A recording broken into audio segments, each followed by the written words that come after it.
نحمده ونصلي على رسوله الكريم أما بعد أعوذ بالله من الشيطان الرجيم بسم الله الرحمن الرحيم وكذلك جعلناكم أمة وسطا لتكونوا شهداء على الناس إلى آخر الآية. നമ്മൾ ഇന്ന് ചർച്ച ചെയ്യാൻ ഉദ്ദേശിക്കുന്നത് ദയൂബന്ദി മസ്ലക്കിനെ കുറിച്ചാണ്. ആ ദയൂബന്ദി മസ്ലക്കിന്റെ മിതത്വവും സമഗ്രവും മുതവസ്സിതായിട്ടുള്ള അതിൻ്റെ മസ്ലക്കിനെയും മശ്റബിനെയും കുറിച്ച് അതിന് വേണ്ട രീതിയിൽ അതിൻ്റെ ഗൗരവത്തോടുകൂടി അതിൻ്റെ പ്രാധാന്യത പൂർണ്ണരൂപത്തിൽ നമുക്ക് മനസ്സിലാകണമെങ്കിൽ ആ ദയൂബന്ദി അകാബിരീങ്ങളെ കുറിച്ച് ഏറ്റവും ആദ്യമായി നാം മനസ്സിലാക്കേണ്ടതാണ്. ദയൂബന്ദി മസ്ലക്കിന്റെ അതുപോലെ തന്നെ അതിൻ്റെ മശ്റബ്, അതിൻ്റെ അഭിരുചി, അതിൻ്റെ മനോഭാവം, അതിനെക്കുറിച്ച് മൗലാന വളരെ വിശദമായ നിലയിൽ സംസാരിക്കുന്നതാണ്. അപ്പോൾ അതിൻ്റെ പ്രാധാന്യത നമ്മൾ മനസ്സിൽ കൃത്യമായ രൂപത്തിൽ അത് ഗ്രഹിക്കാൻ സാധിക്കണമെങ്കിൽ ആരാണ് അകാബിറെ ദയൂബന്ദ്, അവരുടെ മസ്ലക്ക് അതിന് ശേഷമാണ് നമുക്ക് വേണ്ട രൂപത്തിൽ മനസ്സിലാക്കാൻ സാധിക്കുക. അതുകൊണ്ട് ആരാണ് അകാബിറെ ദയൂബന്ദ് എന്ന് നമുക്ക് മനസ്സിലാക്കേണ്ടതാണ്. ഒറ്റവാക്കിൽ പറഞ്ഞാൽ നമ്മളുടെ അകാബിരീനെ ദയൂബന്ദ് അത് ഖൈറുൽ ഖുറൂന്റെ ഓർമ്മകളാണ്. സലഫുസ് സ്വാലിഹീങ്ങളുടെ ഏറ്റവും അതുപോലെ മാതൃകയാണ്. അതേപോലെ തന്നെ ഇസ്ലാമിക സൽസ്വഭാവത്തിൻ്റെയും സംസ്കാരത്തിൻ്റെയും ജീവിക്കുന്ന ഉദാഹരണമാണെന്ന് നമുക്ക് ഒറ്റ വാക്കിൽ നമുക്ക് പറയാൻ സാധിക്കുന്നതാണ്. ഈ ദയൂബന്ദി അകാബിരീങ്ങളുടെ സ്വഭാവത്തെക്കുറിച്ച്, അവരുടെ ഉയർന്ന വ്യക്തിത്വത്തെക്കുറിച്ച് അതിനെ വാക്കുകളിൽ കൂടി നാം പറഞ്ഞ് അല്ലെങ്കിൽ അതിനെ രേഖപ്പെടുത്തുക അല്ലെങ്കിൽ പറയുക എന്നുള്ളത് അത് അസാധ്യം, അത് പ്രയാസം എന്ന് മാത്രമല്ല, മറിച്ച് അസാധ്യമായ ഒരു കാര്യമാണ്. കാരണം നമ്മളുടെ അകാബിറെ ദയൂബന്ദ് അത് സഹാബെ മുഖറമീങ്ങളായിട്ടുള്ള ആ സഹാബാക്കളുടെ ജീവിത ശൈലിയിൽ നിന്നും സ്വഭാവത്തിൽ നിന്നും അതിൽ നിന്ന് കടന്നെടുത്ത അതിൻ്റെ ആ ഒരു പ്രകൃതിയും മിസാജുമാണ് നമ്മളുടെ അകാബിരീങ്ങളുടെ സ്വഭാവവും അവരുടെ പ്രകൃതി എന്ന് നാം മനസ്സിലാക്കേണ്ടതാണ്. അപ്പോൾ ഈ അകാബിരീങ്ങളുടെ മിസാജും അതുപോലെ തന്നെ അവന്റെ പ്രകൃതിയും നമുക്ക് അനുഭവിച്ചറിയാൻ സാധിക്കും. പക്ഷേ അതിനെ അക്ഷരങ്ങളിൽ കൂടി അതിനെ പ്രതിഫലിപ്പിക്കുക എന്നുള്ളത് വലിയ പ്രയാസമുള്ള കാര്യമാണ്. ഏതുപോലെ എന്നാൽ നമുക്ക് റോസാ പുഷ്പത്തിന്റെ സുഗന്ധം ആസ്വദിക്കാനും അനുഭവിച്ചറിയാനും സാധിക്കും.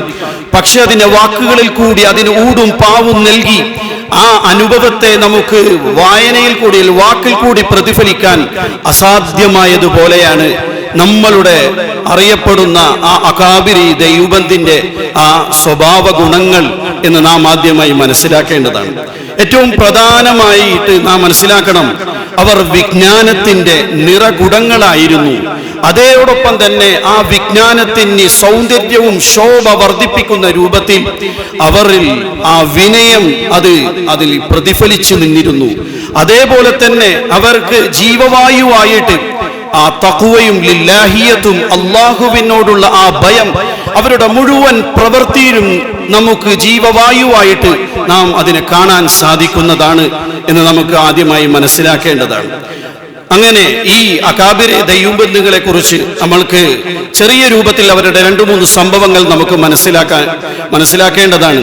അതിൽ ഹുജ്ജത്തുൽ ഇസ്ലാം മുഹമ്മദ് ഖാസിം നാനവി റഹ്മത്തുള്ളാഹി അലൈഹി അദ്ദേഹത്തിന്റെ ആ വിജ്ഞാനം അതിരുകളില്ലാത്തതായ ഒരു സാഗരം പോലെയാണ്. ഈ അകാബിറെ ദയൂബന്ദിന്റെ ഏറ്റവും വലിയ ആ ഒരു പ്രത്യേകത എന്നുള്ളത് നാം പറഞ്ഞു വിജ്ഞാനമാണ്, അതേപോലെ വിനയമാണ്, അതുപോലെ നമ്മൾ പറഞ്ഞു തഖ്വയാണ്. അതിൻ്റെ പൂർണ്ണമായ ഒരു നിദർശനമായി ഉദാഹരണമായിട്ട് നമുക്ക് ഖാസിം നാനവി റഹ്മത്തുള്ളാഹി അലൈഹിയെ നമുക്ക് പരിചയപ്പെടാവുന്നതാണ്. അദ്ദേഹത്തിന്റെ ധാരാളം ഗ്രന്ഥങ്ങളുണ്ട്. അതിൽ ആബെ ഹയാത്ത്, അതുപോലെ തന്നെ തഖ്രീറെ ദിൽ പദീർ, ഇതേപോലെ ഖാസിമുൽ ഉലൂം, അതേപോലെ മബാഹിസ് ഷാജഹാൻപൂർ പോലുള്ള കൃതികൾ ആ അദ്ദേഹത്തിന്റെ ഏറ്റവും ഉയർന്നമായ അറിവിന്റെ ആ ഉയർന്ന തലത്തെ കൃത്യമായി നമുക്ക് മനസ്സിലാക്കാൻ സാധിക്കുന്നതാണ്. ഉയർന്ന പണ്ഡിതന്മാർക്ക് പോലും നിരന്തരമായ വായനകൾക്ക് ശേഷം പോലും അതിനെ വേണ്ട രൂപത്തിൽ കമാ ഹക്കഹു മനസ്സിലാക്കാൻ സാധിച്ചിട്ടില്ല. മഹാനായ അദ്ദേഹത്തിന്റെ തന്നെ സമകാലികനായ മൗലാന മുഹമ്മദ് യഅ്കൂബ് നാനോത്തവി റഹ്മത്തുള്ളാഹി അലൈഹി അദ്ദേഹം പറയുന്നു, ഞാൻ ആബെ ഹയാത്ത് ഞാൻ 6 പ്രാവശ്യം വളരെ ആഴത്തിൽ ഞാൻ അതിനെ വായിക്കുകയുണ്ടായി. പക്ഷെ എനിക്ക് അതിൻ്റെ 6 പ്രാവശ്യം നിരന്തരമായി വായിച്ചതിന് ശേഷമാണ് അതിൽ അല്പം എനിക്ക് മനസ്സിലാക്കാൻ അതിപ്പോൾ മനസ്സിലാക്കി വരികയാണ് എന്ന് പറയുന്നു. അപ്പോൾ ഇത് അദ്ദേഹത്തിന്റെ രചനയിലുള്ള ആ കുഴപ്പത്തിന്റെ പേരിലല്ല, അദ്ദേഹത്തിന്റെ ആ വിജ്ഞാനത്തിന്റെ ഉയർന്ന ആ തലത്തിലേക്ക് വായനക്കാർക്ക് എത്താൻ സാധിച്ചിട്ടില്ല എന്നാണ് ആ വായിച്ച മഹാന്മാർ അവരുടെ ജീവിതത്തിൽ എഴുതി വെക്കുന്നത്. ഇത് വിനയത്തിന്റെ പേരിൽ എഴുതി വെക്കുന്നതല്ല. ഇതേപോലെ തന്നെ മഹാനായ അഷ്റഫ് അലി താനവി റഹ്മത്തുള്ളാഹി അലൈഹി അദ്ദേഹം എഴുതുന്നു, എനിക്ക് ഈ ആബെ ഹയാത്ത് പോലുള്ളതായ ഈ ഖാസിം നാനോത്തവി റഹ്മത്തുള്ളാഹി അലൈഹിയുടെ ഗ്രന്ഥങ്ങൾ എനിക്ക് ഇപ്പോഴും മനസ്സിലായിട്ടില്ല എന്ന് അദ്ദേഹം പറയുകയാണ്. ഇത് അതിശയോക്തി നിറഞ്ഞ മുബാലകയോ ഉലുവോ കാണിച്ചുകൊണ്ട് പറയുന്നതല്ല, മറിച്ച് കൃത്യമായി എന്നിട്ട് പറയാണ്, ഞാൻ അദ്ദേഹത്തിന്റെ അറിവുകളിൽ നിന്ന് എപ്പോഴും മഹ്റൂമായി കിടക്കും.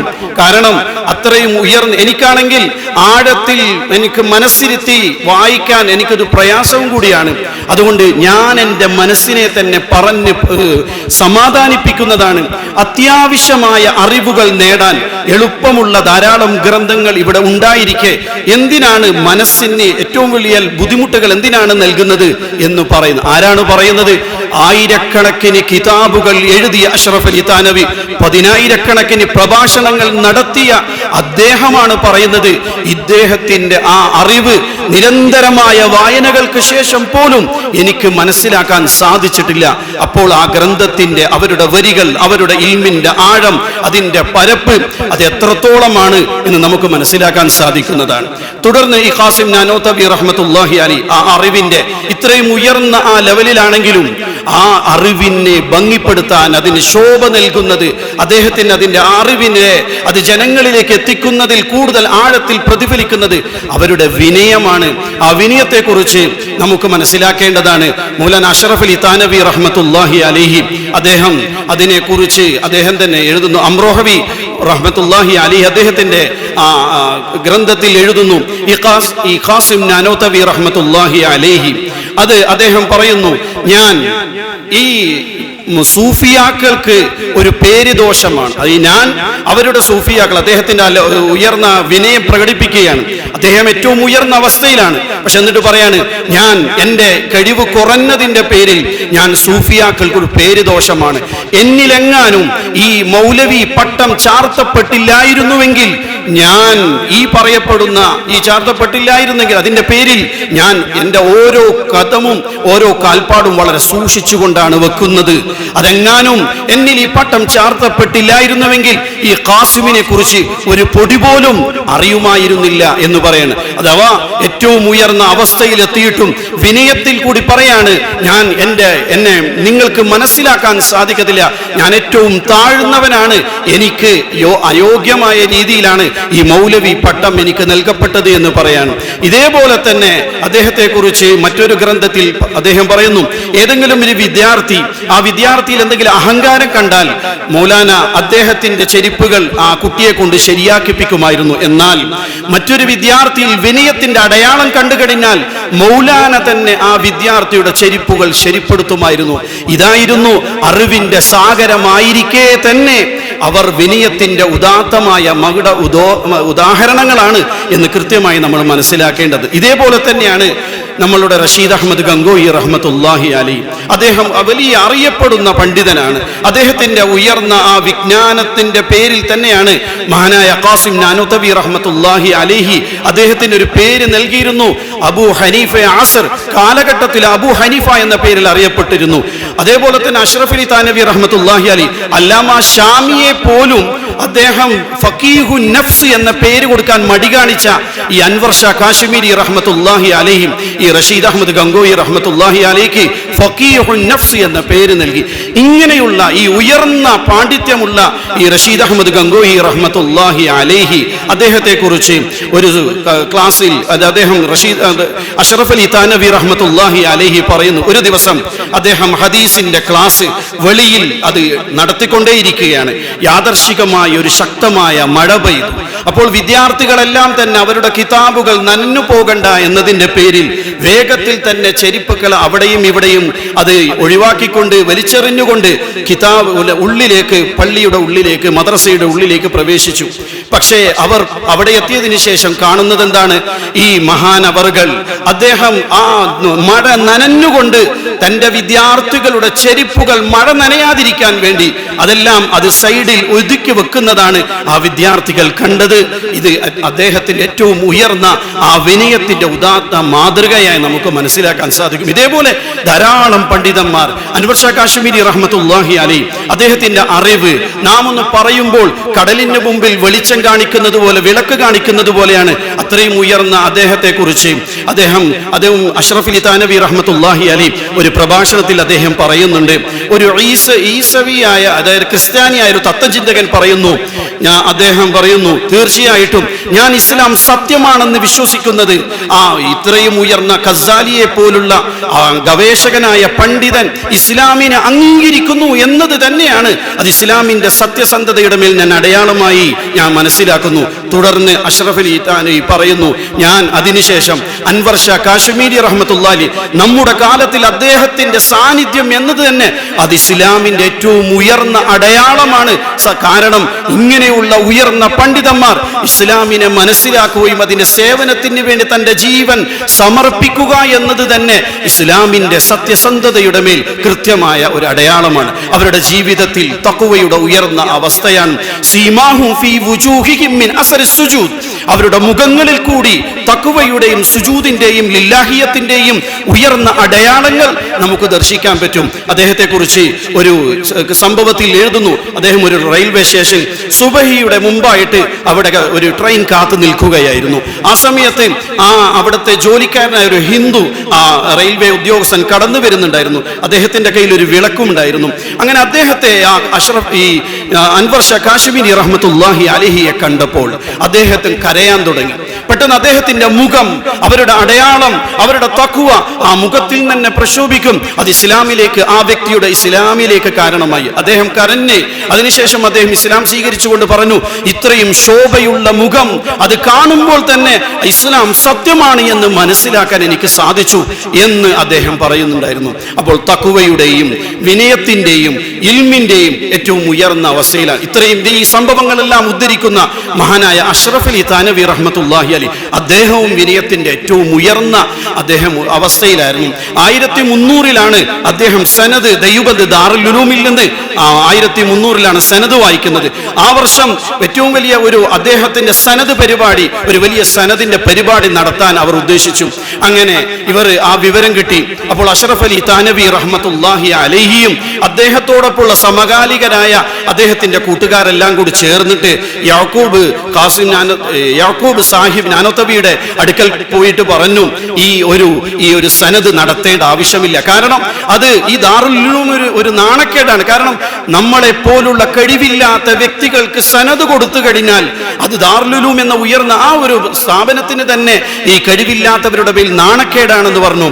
അപ്പോൾ സദറുൽ മുദരിസ് ആയിരുന്ന അദ്ദേഹം യാക്കൂബ് സാഹിബ് പറയുന്നുണ്ട്, അത് വളരെ നല്ലത്. അത് യഥാർത്ഥത്തിൽ നിങ്ങൾക്ക് നിങ്ങളുടെ അറിവ്, നിങ്ങളുടെ സ്ഥാനം മനസ്സിലാക്കാത്തത് നിങ്ങളുടെ പർവ്വതങ്ങളെ പോലുള്ള ഉസ്താദുമാരുടെ സാന്നിധ്യത്തിലാണ് നിങ്ങൾക്കിത് മനസ്സിലാക്കാത്തത്. പക്ഷേ ഇങ്ങനെ തന്നെയാണ് വേണ്ടത്.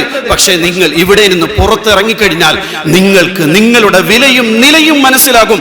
സമൂഹം നിങ്ങളെ ചുറ്റുപറ്റിക്കൊണ്ട് ഒരു വലിയ ഒരു വിജ്ഞാനത്തിന്റെ കേന്ദ്രമായി നിങ്ങൾ ഓരോരുത്തരും മാറുന്നതാണ് എന്ന് അദ്ദേഹം അവർക്ക് വേണ്ടി പ്രാർത്ഥിക്കുകയുണ്ടായി. ഇതായിരുന്നു അവരുടെ ആ വിനയത്തിന്റെ, അറിവിന്റെ ഉയർന്ന ഉന്നതമായ ഉന്നതമായ സ്ഥാനത്തെത്തിയിട്ടും വിനയം അത് ഉയർന്ന അവരുടെ അടയാളമായിരുന്നു. അള്ളാഹുവിനോടുള്ള തഖ്വയും ഉയർന്നതായിരുന്നു. ചുരുക്കത്തിൽ ഇതാണ് അകാബിരെ ദൈവം. ഇങ്ങനെ 10,000-കണക്കിന് അകാബിരീങ്ങൾ, ആ അകാബിരീങ്ങളുടെ സിൽസിലയിൽ നമ്മളെ പോലുള്ള വളരെ താഴ്ന്നതായ അറിവില്ലാത്തവർക്ക് പ്രവേശിക്കാൻ സാധിച്ചു എന്നുള്ളത് തന്നെ അത് ഏറ്റവും വലിയ ഗുണമാണ്. അതുകൊണ്ട് ഈ അകാബിരീങ്ങളെ കുറിച്ച് നാം മനസ്സിലാക്കണം. അവരുടെ മിതത്വപരമായ ആ വളരെ നല്ല മുതവസ്സിത്തായ ആ മസ്ലക്കിനെ കുറിച്ച് കൂടുതൽ കേൾക്കുകയും നമ്മുടെ ജീവിതത്തിൽ ആ മഹാന്മാരുടെ സ്വഭാവ ഗുണങ്ങളും അതുപോലെ തന്നെ അവന്റെ ഉയർന്നതായ ആ വറഇന്റെയും വിനയത്തിന്റെയും തഖ്വയുടെയും അടയാളങ്ങൾ ജീവിതത്തിൽ പകർത്തിയെടുക്കാൻ, ഈ ഉയർന്ന മഹാത്മാക്കളിൽ നിന്ന് അറിവിനോടൊപ്പം തന്നെ അവരുടെ ഗുണങ്ങളെ, ജീവിത ഗുണങ്ങളെ പകർത്തിയെടുക്കാൻ നാം പരിശ്രമിക്കേണ്ടതാണ്. അതിന് ഇതുപോലുള്ള സദസ്സുകൾ അതിനൊരു കാരണമായി തീരട്ടെ. അകാബിരീങ്ങളെ കുറിച്ചും അകാബിരീങ്ങളുടെ മസ്ലക്കിനെ കുറിച്ചും മശ്റബിനെ കുറിച്ചും കൃത്യമായി വ്യക്തമായി മനസ്സിലാക്കി സമൂഹത്തിന്റെ ഉന്നമനത്തിന് വേണ്ടി പ്രവർത്തിക്കാൻ അല്ലാഹു നാം ഓരോരുത്തർക്കും തൗഫീഖ് നൽകുമാറാകട്ടെ. വ ആഖിറു ദഅവാന അനിൽ ഹംദുലില്ലാഹി റബ്ബിൽ ആലമീൻ. അസ്സലാമു അലൈക്കും.